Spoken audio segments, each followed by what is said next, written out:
Morgen. Ach, ich hatte ja wirklich im letzten Vlog nur die beste Zeit, da den ganzen Nachmittag nur zu lesen und habe mir heute gedacht, ja, das könnte ich ja eigentlich den ganzen Tag machen.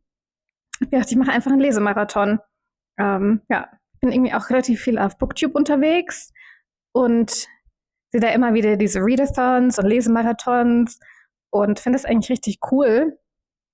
Also oft sind die ja irgendwie 24 Stunden lang oder 12 Stunden lang, aber ich habe gedacht, naja, ich mache heute mal einen Arbeitstag.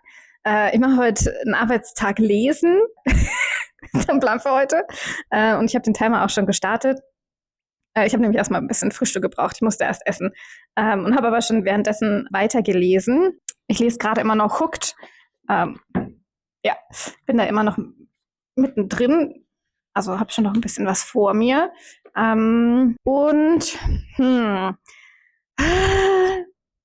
weiß auch nicht. Also der Strang zwischen den beiden, also zwischen Shoko und Eriko, der gefällt mir immer noch ganz gut. Also es ist natürlich mega twisted und super weird, was da zwischen den beiden abläuft. Aber dann wurde da noch so ein Subplot aufgemacht mit einer Kollegin von Eriko und den fand ich mega weird. Das habe ich überhaupt nicht verstanden, was der da drin soll. Also das Thema der Obsession ist auf jeden Fall sehr präsent. Das war ja schon in Butter auch eines der Kernthemen. Ja, also Eriko hat sich zu einer krassen Stalkerin entwickelt und auch Erpresserin und ja, versucht jetzt so über das Leben von Shoko zu bestimmen. Jo, und da lese ich jetzt weiter, weil ich habe jetzt, ja, wie viele Seiten habe ich denn noch? Ich habe noch 100 Seiten. Also gar nicht so wenig. Ja.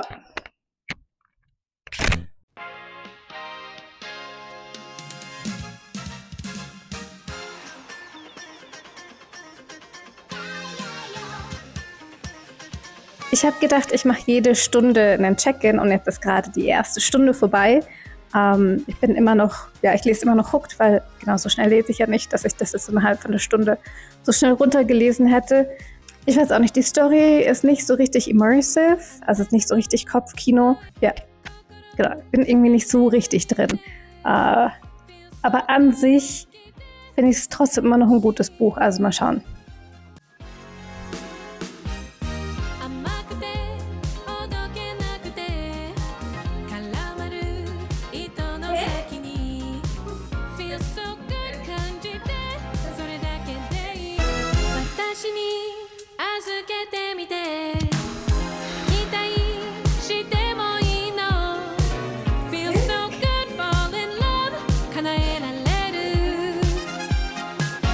Es sind jetzt knapp 2 Stunden vorbei und ich bin beim Endspurt, wie auch immer, mit Hooked.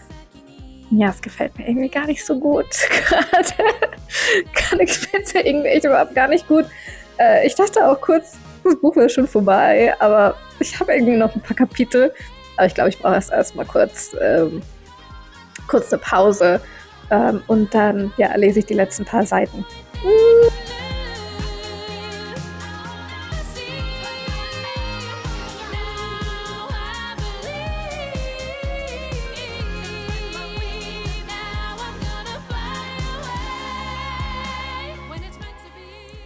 Hallo, der Strom ist ausgefallen. Ja, das passiert hier regelmäßig und damit ist natürlich auch mein Timer weg. Also ich glaube, wir waren jetzt ungefähr so bei 5 Stunden 40 oder so, jetzt mit meiner Pause. Also machen wir damit jetzt einfach mal weiter. Ja, hätte ich mir ja irgendwie denken können, dass vielleicht zwischendurch mal der Strom ausfällt. Naja.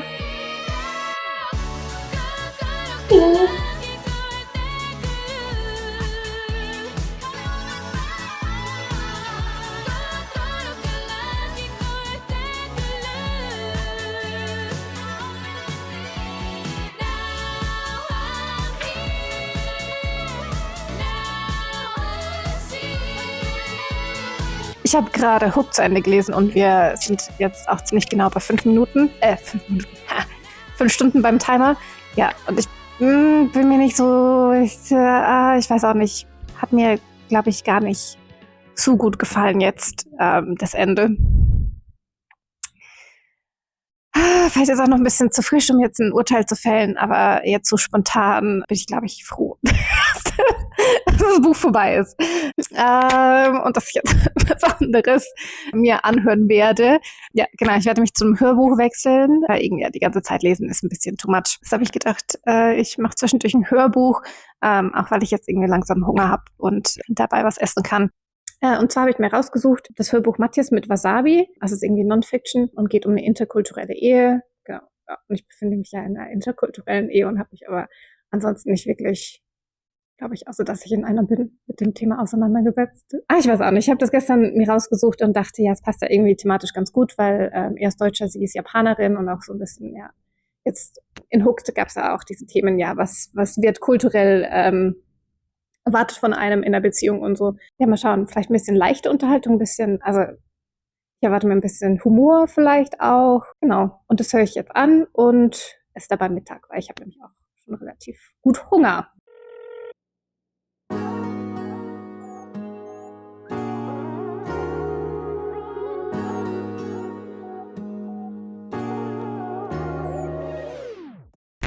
Also wir sind mehr oder weniger bei Stunde 4 angekommen und ich habe jetzt noch ein bisschen weitergehört in Matthias mit Wasabi. Und ich finde es bisher gar nicht gut. Leider. Ich weiß auch nicht, was ich mir vorgestellt habe. Also ich wollte es ein bisschen entertaining haben und es ist aber gerade wirklich einfach so oberflächlich. Also es gab jetzt 2 Kapitel über Mülltrennung. So, ja, okay, ich wollte jetzt irgendwie keinen interkulturellen Führer für Japan und Deutschland haben, sondern eigentlich über, ja, was es bedeutet, in einer interkulturellen Beziehung zu sein. Und klar sind es nochmal irgendwie die kleinsten Dinge des Alltags, die das ausmachen, aber gleichzeitig, wieso 2 Kapitel über Mülltrennung? Und jetzt sind wir gerade beim Wäschewaschen und so, ja, okay. Also ich will mal gucken, ich hoffe einfach, dass es noch ein bisschen tiefer geht und nicht nur auf dieser Ebene bleibt. Fingers crossed. Ja, ansonsten, ich habe das natürlich ganz schlau geplant heute. Es ist nämlich Dienstag und Dienstag ist ja 40% off, bring your own cup, der Thema Lernen Java. Und ich bringe natürlich einfach immer meinen größten. Und davor muss ich mir aber ein neues Buch aussuchen. Genau, also mal schauen, was mein Bücherregal hergibt. Schwanke irgendwie so ein bisschen, ob ich halt wirklich komplett in eine andere Welt eintauchen soll, also ein bisschen Fantasy oder halt was Kurzes. Ich glaube, ich nehme das mit. Das Eis-Sandwich von Mieko Kawakami. Ja, passt doch. Bleiben dem Japan-Thema treu.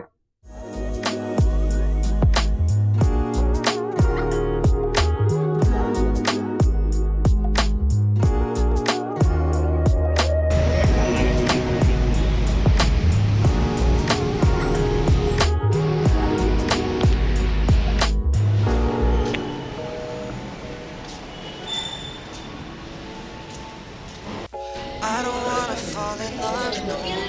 It's just too much.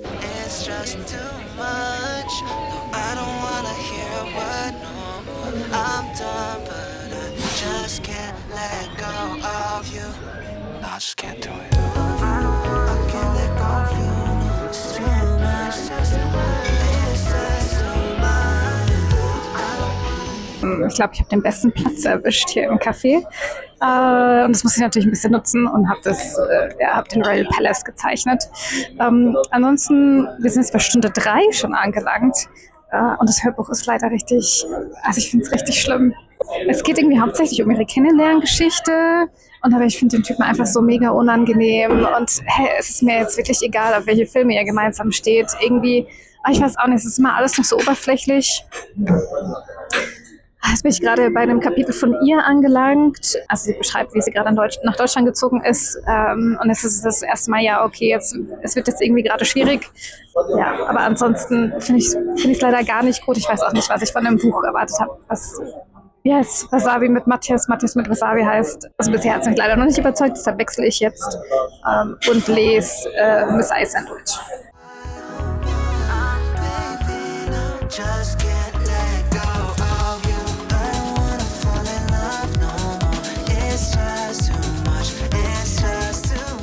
Wir sind beim Timer 2 Stunden angelangt. Genau, ich bin jetzt wieder raus aus Himalayan Java und höre jetzt das Hörbuch weiter, auch wenn es mir ja gar nicht so gefällt. Dafür gefällt mir Miss Ice Cream Sandwich sehr viel besser. away. Promises that you would stay even at the end of days. My baby, oh no. Nobody hurt me like you do.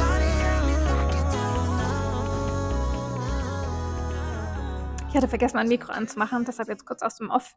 Das Buch oder ja, die Novelle Miss Ice Sandwich handelt von einem kleinen Jungen, der super fasziniert ist und irgendwie schon fast obsessiv angezogen ist von der Verkäuferin in seinem lokalen Supermarkt. Und er nennt sie eben Miss Ice Sandwich und Eis, also wie Eisblau wegen ihres auffälligen blauen Lidschattens. Und er geht eben immer wieder hin und kauft diese Sandwiches, die er gar nicht so besonders mag, aber nur um eben sie wiederzusehen und ihre großen Augen zu sehen und ihre schnellen Bewegungen und irgendwie, ja, fasziniert sie ihn einfach. Und gerade bin ich aber an einem Punkt angelangt, wo er merkt, dass seine Wahrnehmung von ihr, also seine Faszination, er findet sie ja so schön und die Augen eben vor allem die Augen findet er so schön, dass sich seine Wahrnehmung nicht ganz mit denen, ja, der Erwachsenen und auch seiner Mitschülerinnen deckt, denn die reden eher schlecht über sie. Ja, man erfährt dann, dass sie eben eine Gesichtsrekonstruktion hatte und damit nicht mehr der Norm entspricht. Und ja, das reicht ja dann schon aus, um ja, reicht schon als Grund aus, schlecht über sie zu reden. Und insgesamt finde ich eben den Schreibstil super authentisch. Also dieses irgendwie authentische, kindliche, und man wird irgendwie wieder richtig zurückversetzt, auch so ein bisschen in die eigene Kindheit. Ich fand die Interaktion jetzt irgendwie so, ich weiß auch nicht, so witzig und so wholesome.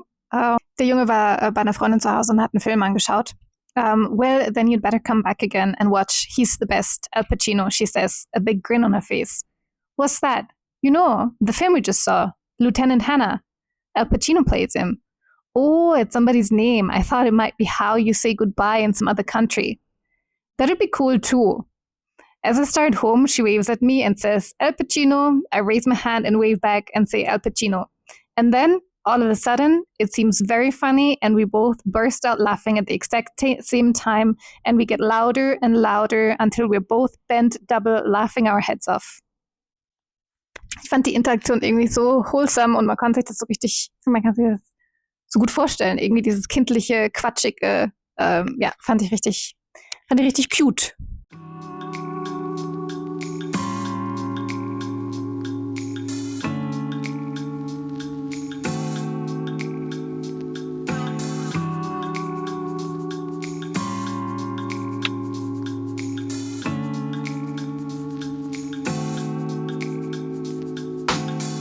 Manchmal wie eine Nachrichtensprecherin, aber ich habe irgendwie keinen Tisch hier. Naja, ja, der Lesemarathon ist beendet.